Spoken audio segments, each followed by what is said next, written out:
वो वेंटिलेटर पर थे। So will you still stick to the earlier position that Omicron variant is not that dangerous as Delta variant? बिल्कुल सभी का ये कहना है, जितने भी एक्सपीरियंस बता रहे हैं हिंदुस्तान के अंदर भी। आप मुंबई देख लीजिएगा, मुंबई का एक्सपीरियंस ले लीजिएगा, वहाँ पर हमारी डॉक्टरों से बात हुई है, हॉस्पिटल से बात हुई है। Severity is very less as compare to earlier weeks. पिछली बारी जो सीवियरिटी थी बहुत ज़्यादा थी, इस बारी बहुत कम है। बहुत सारे लोगों को तो सिम्टम्स भी नहीं है। जो ये नंबर्स आ रहा है, टेस्टिंग ज़्यादा है तो इसलिए ज़्यादा नंबर आ रहा है। काफ़ी सारे लोग ऐसे जिनको कोई सिम्टम नहीं है, जिनको पता भी नहीं लग रहा है। सर टेस्ट कितने, क्योंकि आपने बताया 14,000 के करीब टेस्ट केसेस आने की आज आशंका है, तो ऐसे में टेस्ट कितने हुए हैं? क्योंकि टेस्ट अब हम 90,000 तक पहुंच गए हैं। कल भी हमारे 89,000 से ज़्यादा टेस्ट थे, अब 90,000 से ज़्यादा टेस्ट डेली हो रहे हैं। सर होम क्वारंटीन के लिए आपने कल एक ट्वीट भी किया था, तो क्या आगे भी हाँ, ये इसके अंदर देखिएगा, जो होम क्वारंटाइन के रूल थोड़े से अमेंड किए गए हैं। मैं सभी की जानकारी लेके बता देता हूँ कि 7 दिन के बाद आपको होम आइसोलेशन में रहने की आवश्यकता नहीं है। जिस दिन आपको सिम्टम आए थे या जिस दिन आपका पॉजिटिव आया था, विच एवर इज अर्लियर, तो 7 दिन के बाद बिना टेस्ट कराए आप होम क्वारंटाइन से बाहर आ सकते हैं, प्रोवाइडेड कि आपको 3 दिन से बुखार ना हो, कोई सिम्टम ना हो। 3 दिन तक अगर सिम्टम नहीं थे और 7 दिन टोटल हो चुके हैं तो आपको अपने ड्यूटी पे जा सकते हैं, अपने काम पे जा सकते हैं। So the Chief Minister has said that 2 months of buffer stock of medicines will be created. Is the government ready with that buffer stock? Already है हमारे पास। सर जो डेथ्स हुए हैं अभी तक दिल्ली में, क्या उस पर कोई जांच हो रही है? उसमें कोई ओमिक्रॉन वेरिएंट की वजह से डेथ तो नहीं हुआ है? क्योंकि कल अभी तक ओमिक्रॉन का अभी तक कोई कंफर्म केस नहीं आया है। एक डेथ जो है सर राजस्थान में वो की गई है कि ओमिक्रॉन, खुद सेंटर की तरफ से वो डेटा आया है। देखिए, राजस्थान के बारे में कमेंट मेरे लिए करना मुश्किल है और वहाँ की जानकारी मुझे इतनी कंफर्म नहीं है कि क्या हुआ है। लेकिन दिल्ली में जो डेथ हो रही है कि आप लोग, क्योंकि हॉस्पिटल के जो डेटा है वो तो अभी जीनोम सीक्वेंसिंग के लिए आप भेज ही रहे हैं, तो उनकी कोई ऐसी रिपोर्ट आई हो जो डेथ के केसेज हो रहे हैं उनमें कोई? मैंने अभी यही बताया कि जो कल अभी तक जितनी डेथ दिल्ली में हुई है उसमें से ओमिक्रॉन की एक भी डेथ कंफर्म नहीं हुई है। Are we looking at a lockdown, sir? Because lot of people on the ground, everybody every day is asking that one question. मैं फिर से क्लियर कर देता हूँ। देखो, पिछली वेव में और इस वेव में बहुत बड़ा डिफरेंस है। पिछली वेव में जब 10,000 केसेस रोज़ आ रहे थे तो उस टाइम पे 10,000 केसेस में से 1,500 से 2,000 लोग एडमिट हो रहे थे।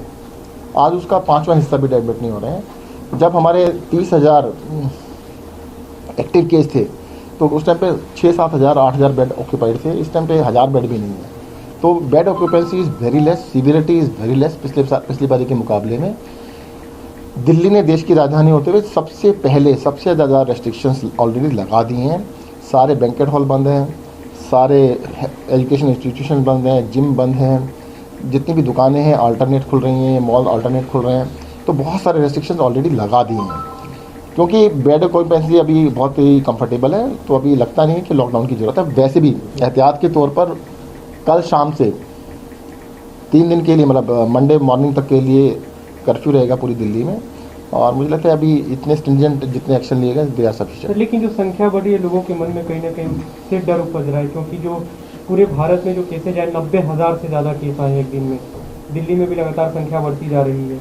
देखो, दिल्ली के अंदर सबसे पहले मैं बता दूं कि हम बिल्कुल ट्रांसपेरेंसी में विश्वास करते हैं। हम बहुत बड़ी संख्या के अंदर टेस्ट कर रहे हैं।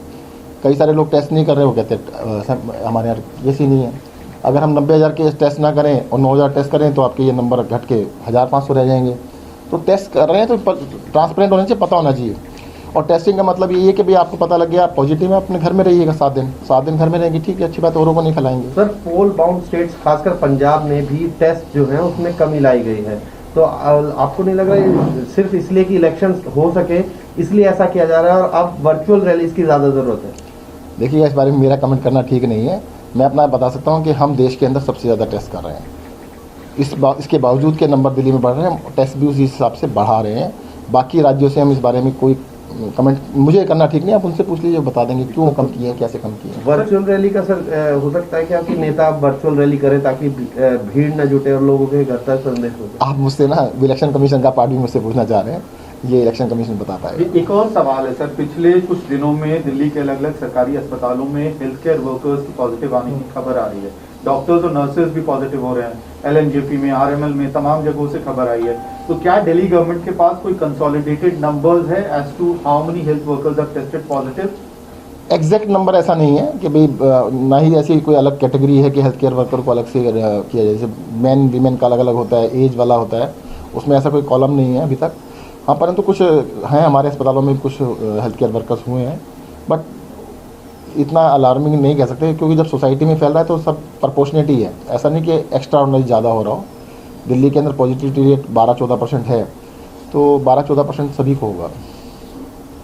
लेकिन आरएमएल में कल मेडिकल सुपरिटेंडेंट ने खुद कहा 10 से 15% तक उनके यहाँ पॉजिटिविटी रेट चला गया आगे हेल्थ केयर वर्कर में, तो क्या ये कंसर्न हो सकता है आने वाले दिनों में? अभी तक तो सिचुएशन में कोई खास दिक्कत नहीं है, फ्यूचर में देखते हैं क्या होता है। सर, एक तीर्थ यात्रा योजना चल रही थी, उसको भी रोक दिया गया है कैसे? हाँ, इसकी वजह से अब चल नहीं सकता थोड़ा दिन, इसलिए बंद किया गया। सर, एक बार आप कर्फ्यू का कुछ बता दें लोगों की जानकारी के लिए, क्या कुछ उस समय चलेगा, क्या कुछ पे पाबंदियाँ रहेंगी? कर्फ्यू के अंदर जैसे नाइट कर्फ्यू होता है, सब कुछ बंद रहेगा, सिर्फ जो असेंशियल सर्विसेज हैं वो लागू रहेंगी। केंद्र सरकार के जितने भी उपक्रम हैं उनको हमने टच नहीं किया है, कोर्ट्स के जो कर्मचारी हैं उनको टच नहीं किया है, पर बाकी दुकानें बंद रहेंगी, सारे शॉपिंग मॉल्स बंद रहेंगे, सिनेमास बंद रहेंगे, पब्लिक एक्टिविटीज सारी बंद रहेंगी, रेस्टोरेंट बंद रहेंगे, ऑफिसेज बंद रहेंगे, सरकारी भी प्राइवेट भी। केंद्र सरकार के ऑफिसेज के लिए हमने कुछ नहीं कहा है कि केंद्र सरकार की मर्जी है, वैसे सैटरडे संडे को उनके ऑफिस बंद ही होते हैं, तो ज़्यादा सर, ट्रेन और मेट्रो की क्या कुछ कैपेसिटी रहेगी, कितनी ट्रेन और मेट्रो चलेंगी, पर वो तो उनकी फ्रीक्वेंसी, मेट्रो की फ्रीक्वेंसी थोड़ा कम रहेगी। सर, कर्फ्यू के दौरान सर किन लोगों को डीएम ऑफिस से पास बनवाने की आवश्यकता पड़ेगी?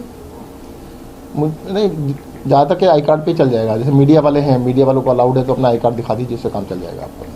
सर, एक कंफ्यूजन बहुत ज़्यादा है जो वर्किंग क्लास है उसके बीच में, चाहे वो कंस्ट्रक्शन वर्कर हो, हाउस हेल्प हो या रिक्शा पुलर्स हो, ये लोग भी क्या एग्जम्पशन लिस्ट में होंगे, अब से बाहर होंगे लोग? नहीं, देखिएगा, जो घरों के अंदर तो हाउस हेल्प के लिए तो अलग से एग्जम्पशन नहीं होगी, और सिर्फ 2 ही दिन की बात है, सैटरडे एंड संडे 2 दिन काम चला लीजिएगा। सर, अभी भी जीनोम सीक्वेंसिंग हो रही है क्या? महाराष्ट्र ने बंद कर दी है। जीनोम सीक्वेंसिंग हो रही है, सैंपल्स, कुछ सैंपल्स की, सबकी नहीं हो रही है, क्योंकि पहले जब हमने कहा था सारों की होगी तब तक 300-400 केसेस से भी कम थे, क्योंकि अब नंबर्स 10,000 15,000 पर डे है। तो जीनोम सीक्वेंसिंग का मकसद बता देता हूँ। उसका मकसद था कि क्या ओमिक्रॉन हिंदुस्तान में आया है, नहीं आया है।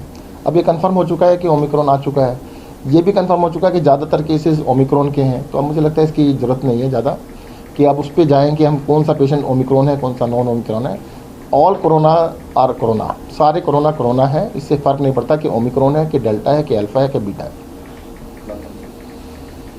Thank you.